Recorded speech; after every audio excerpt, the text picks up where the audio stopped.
اسرائيل ضربت ايران. ما احنا مش عارفين بقى ايران عملت ايه ضربت ايران وبيقول لك المعلم لا لا سلسلة اهو. بص اهو. بص بص بص بص بص بص بص بص تاني كده مسلحه زودوا اه. طيارات مسلحه. واو. الله الله الله الله الله. ده اللي يكون في مصر يعمل حاجه. ده كل الضرب ده على مصر. يا لهوي. بص كده. لا لا دي مش صواريخ دي. استنى هيكبر. بص هيضرب ده بعد كده. بص هينفجر بقى. انت عارف ايه ده؟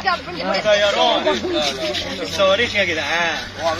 ممكن احطكم ايه؟ ده بيعمل فوق.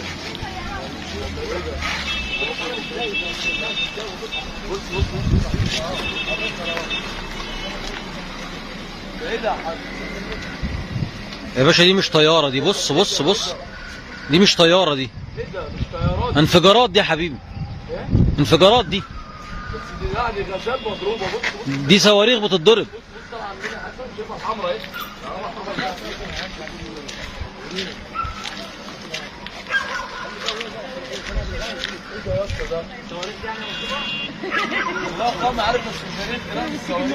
انت صورت؟ بصور انا كل ده شغال فيديو. لا بقى هنا بقى عملت نقطة زرقاء.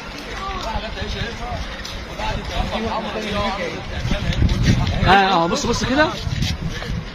طالعه وشايفه الحمرا دي. يا جدعان اللي هناك ده مش القمر اهو. شايف الضرب القمر اهو. دي ايوه يا بيه. الخطوط الحمرا دي. يا جدعان اللي هناك ده مش القمر. القمر وراك اهو. صاروخ اهو. صاروخ اهو طالعه وشايفه. صاروخ يلا اهو. ايوه.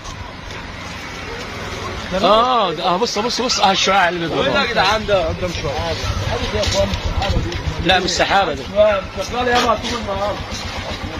صواريخ طالعه من تحت اهي. ده الحته اللي هي رجع على بره العيب على بره العيب هينزل الميه. معقوله صواريخ بتاعت العاب دي؟ لا يا بابا. لا مش العاب. لا حرب بجد؟ صدقيني كانوا هيضربوا من تحت يا استاذ محمود اهي. دي مش